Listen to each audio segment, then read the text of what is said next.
นี่ทุกคนเป็นมันของสาวตีเองเนาะเบิ่งหัวน้อยแหงจะได้ทุนอยู่บ่มื้อนี้นะปีนี้เนาะบ่ได้ทุนแล้ว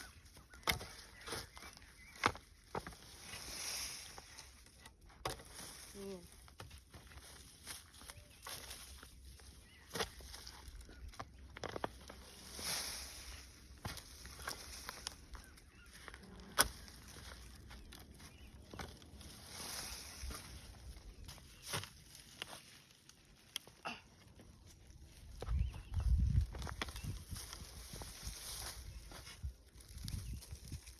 มันก็หัวน้อยเนาะแถมบ่เป็นราคาอีกปีนี้สิมี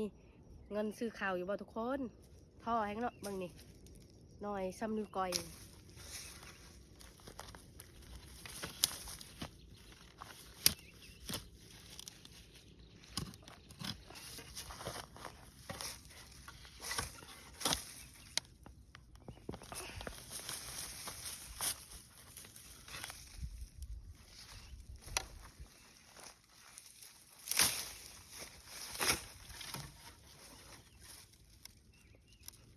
บ่ละมันขี้แตกจังเลย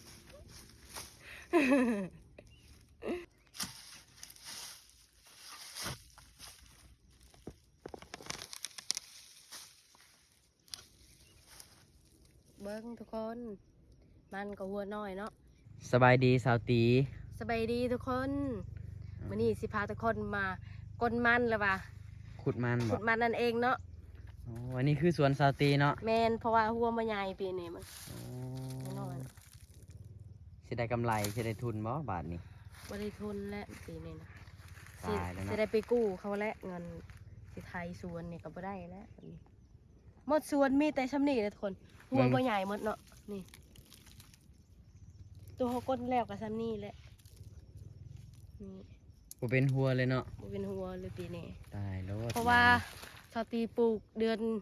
6ก้นเดือน11มันกาว่าทันได้ใหญ่เนาะว่าทันได้ใหญ่เถื่อ สาวตีใส่ปุ๋ยบ่ตอนปลูก บริษัทและ นี่คือปลูกธรรมชาติเลย ปลูกธรรมชาติหญ้าก็6ปีนี่นะ โอ้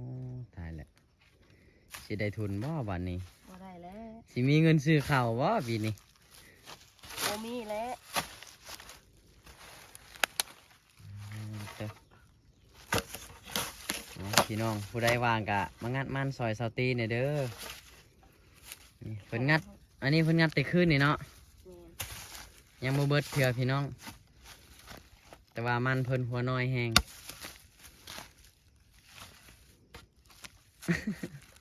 มันหักแล้วอืมตายแล้วมันต้นมันดีทีนี้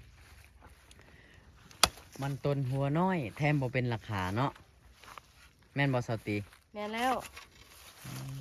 มันหัก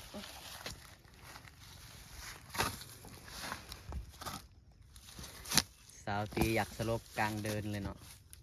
เมื่อเห็นมันต้นเจ้าของ บ่เห็นเลยบ่มีเลยตัวนี้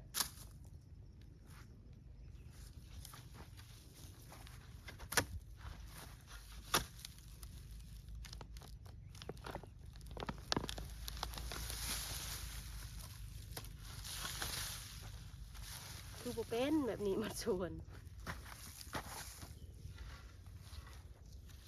มื้อนี้สาวตีกะพาพี่น้องเนาะหลายคน มาเอาแรงงาน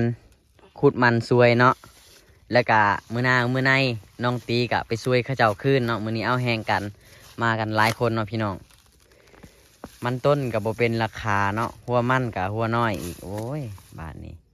ตายโลดพี่น้องเอ้ยเฮ็ดแนวใดบาทนี้เนาะ ทอแห้งเนาะ จักสิเฮ็ดหยังอีกบาทนี้ เบิ่งเนาะนี่มันนะทุกคน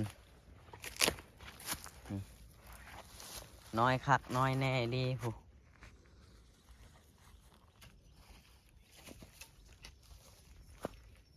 ตายโลดพี่น้องปีนี้เบื่อเลยเบิดกำลังใจเลยพี่น้องเนาะปีนี้คิดว่าขายมันว่าสิได้เงินซื้อเขาวเนาะบัดนี้เอาพี่น้องเอ้ยมาเบิ่งมันต้นดิล่ะนี่โอ้ยเห็นบ่เดี๋ยวกะ สียเงินจ้างรถแก่อีกเนาะแล้วก็จ้างรถไถสวนเนาะแล้วก็แรงงานพี่น้องมาซอยเนาะก็บ่ให้เว้าเด้ออันนั้นบ่ยังบ่ทันได้ไล่เลยเนาะถ้าไล่ก็คือสิบ่ได้หยังเลยทุกคนเนาะ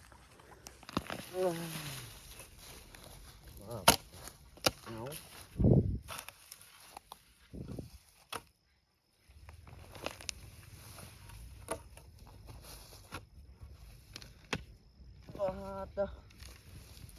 คนก็ยาก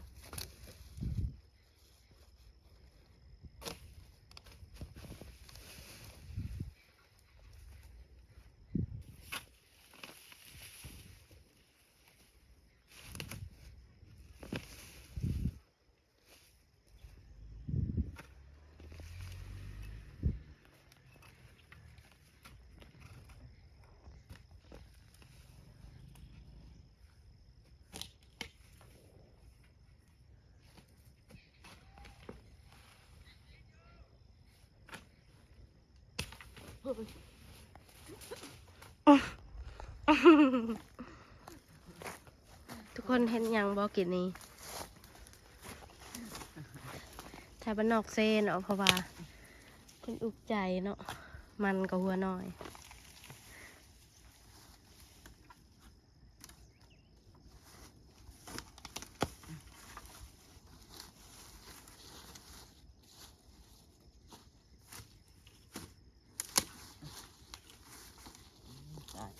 ตายโอ้ย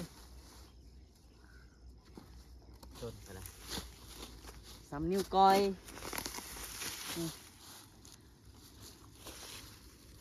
สิห่างสิมีคือข้าวบ่เดี๋ยว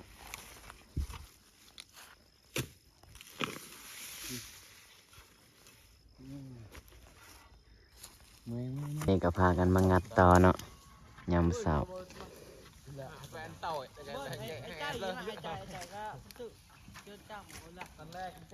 anh cha đòi cái hàm đời nữa phải nó tao tao nà đấy cái này rồi thế cái này là cái ly dao là cái ly dao là cái mày nó đòi cam วันนี้เนาะกำลังพักเที่ยงพี่น้องเพิ่นมาแต่งกินอยู่ในปลาเลยเนาะเพิ่นเฮ็ดซอยปลานิลพี่น้องมื้อนี้เนาะสู้กันกินเนาะมื้อนี้เพิ่นมาขุดมันเนาะระหว่างคนมันส่วนบ่าวไทยบ้านนอกเผาบรูกันเนาะกับสาวตีพี่น้องเพิ่นกำลังแต่งกินเนาะโอ้แซ่บๆสุดฝีมือเลยเนาะ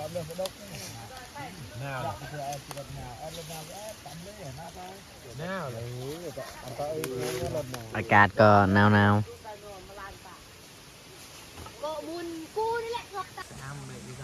ขักแท้เนาะกินข้าวปลาเลยมื้อนี้มิสเตอร์วัดเนาะเป็นคนแต่งกินเนาะ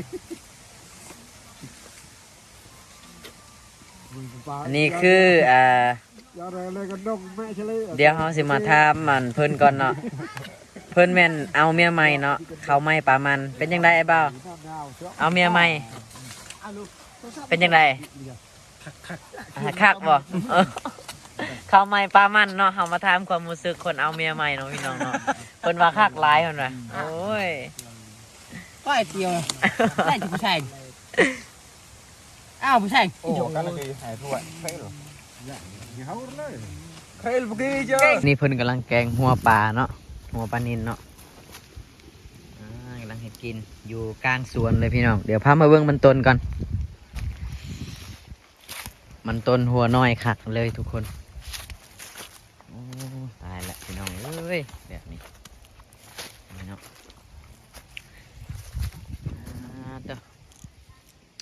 หัวน้อยหมดเลยเนาะปีนี้บ่ได้ทุนแท้เข้าตะไม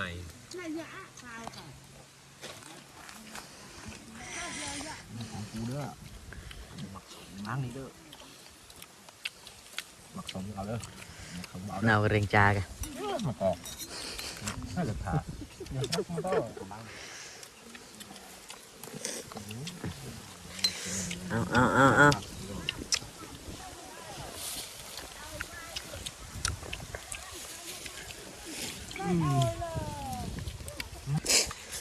าตายเลยซอย ยากับมีเกลือได้เห็ดดีมันมีขา ตัดต้นห้าน่ะฮะ ขะเจียมมาย้วยน่ะ จ้า ต้นเลย อ้าวเหรอโห มันใช้กฎหมายเนาะมันจำไม่ได้ปิดมันจำไปช่วยเห็ดนะมันต้องพิษพวกลงยาอะไรได้บ่เอาไปเท่านั้นฟองมันกินสารแหน่ นี่เรื่องพวกมึงเจอนังเมซ่า อ่ะทุกคนตอนนี้หลังจากกินข้าวเที่ยงแล้วเนาะพากันกินข้าวแล้วเพิ่นก็สิเริ่มสู่เวียกสู่งานต่อเนาะบัดนี้สิเอามันต้นขึ้นรถเลยพี่น้องสำหรับมื้อนี้เนาะนี่มากันหลายคนมื้อนี้เนาะมาเอาแหงช่วยกันเนาะ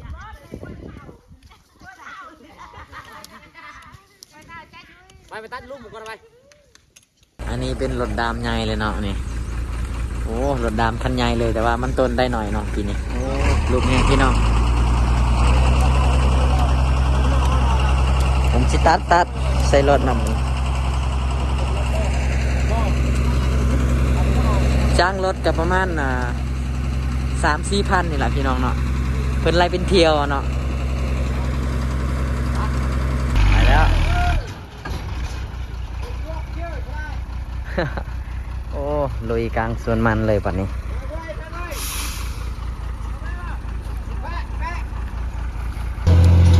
โอ้มื่นพี่น้องเนาะไปว่าได้ เจาะกระดองเลยเว้ยยวนหนัก รถแทบสิไหม้เลยปัดนี้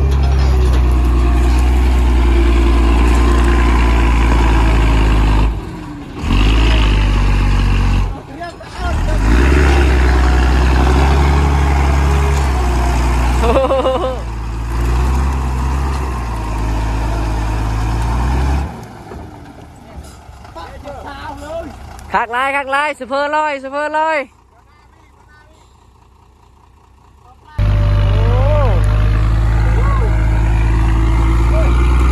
เอาพี่น้อง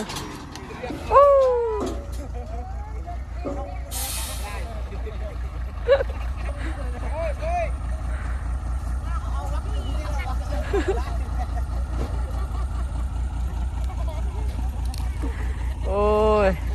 เอาพี่น้องอันนี้ก็คือเป็นใส่เอามันต้นใส่กระสอบแล้วก็โยนใส่ถึงรถเลยเนาะแบบอันนี้คือวิธีเอามันต้นขึ้นรถของซาวเผาบรูเนาะพี่น้องแบบนี้ล่ะ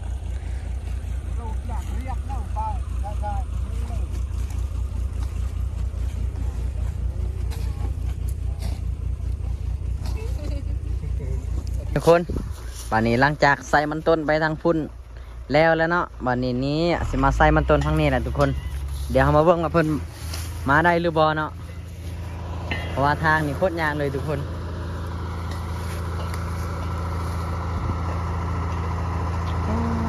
ทาง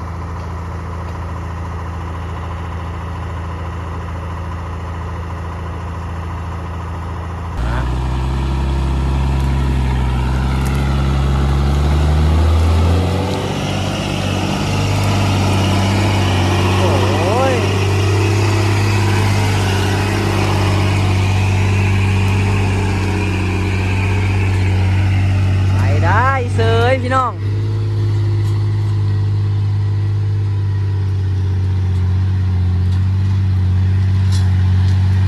ทุกคนตอนนี้ก็กำลังเอามันออกจากสวนเนาะนี่ก็ซูเปอร์เป็นซูเปอร์รถใหม่เนาะแต่ว่าการขับของเพิ่นบ่ธรรมดาเนี่ยพี่น้อง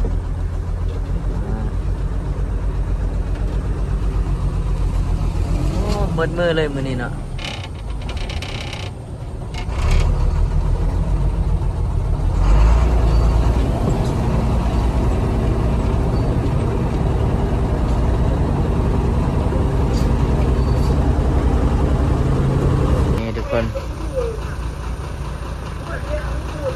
ตอนนี้ก็มาติดแล้วเนาะพี่น้องเนาะก็จะประมาณนี้เลยเนาะอันนี้คือสิ่งติดเนาะ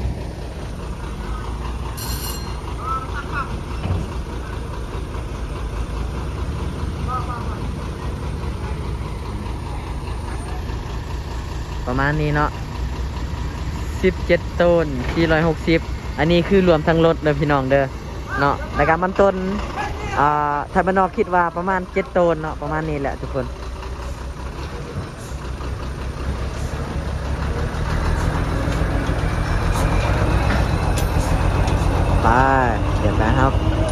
เบิ้งทุกคนตอนนี้น้องตีก็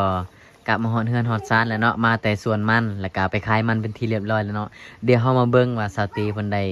เงินมันต้นของเพิ่นจากล้านเนาะแล้วก็เพิ่นได้ทุนเพิ่นคืนบ่พี่น้องใส่มาเบิ่งดู ขายให้เวียดเนาะ ขายเวียดนามเนาะ มันก็มีแต่ภาษาเวียด เดี๋ยวเฮามาเบิ่งกันพี่น้องนี่อันนี้เฮามาเบิ่งตันเลยเนาะนี่เพิ่นได้6ต้นเนาะทุกคนเนาะอันนี้6ต้นเนาะถ้าFC ฝั่งไทยอ่านลาวออกก็คือสิฮู้หน่อยเนาะ 6,862 กิโลเนาะก็จ่ายเป็นเงินบัดนี้เพิ่นได้8,371,640 กีบเนาะทุกคนเนาะแล้วก็หักค่าซื้ออาหารของใส่หลายๆอย่างเนาะน้ำหวอกน้ำหวานแล้วก็แห้งงานพี่น้องมาซอยแน่ก็ยังเหลืออยู่เท่าใดบัดนี้ แล้วก็ให้ผู้ที่มาแก่มันเลย จ้างรถผู้แก่มันแน่ก็ประมาณอยู่ล้านปลายเนาะ ล้านป ก็ ลาย เงินไทยสิตกอยู่ประมาณ 2-3 พัน 4,000นี่แหละประมาณนี้เลยทุกคนหักไปหักมากก็ยังเหลืออยู่20ตีก็ประมาณอยู่5 ล้านเนาะ5 ล้านแหละน้องตีก็สิเอาไปลงทุนเฮ็ดต่อ เฮ็ดชวนต่อ เฮ็ดมันต้นต่อเพราะว่าถ้าบ่เฮ็ดก็คือเฮาบ่ได้จักกีบเลยเนาะก็คือได้กำไรคนละ 300,000 กีบเนาะแบ่งกับน้องๆแล้วก็ครอบครัวเนาะคนละ 300,000 กีบพี่น้องแล้วก็ที่เหลือสาวเตก็เอาไปต่อยอดไปลงทุนต่อเพื่อปีหน้ามันต้นเป็นราคาเนาะพี่น้องจังใดก็ขอเป็นกำลังใจให้สาวตีไทยบ้านนองในเด้อเนาะพี่น้องก็ขอบคุณทุกคนที่มารับชมสำหรับคลิปนี้ก็ขอลาไปก่อนพี่น้องเดี๋ยวเจอกันใหม่คลิปหน้าพี่น้องโอเคสาวตีบ๊ายบาย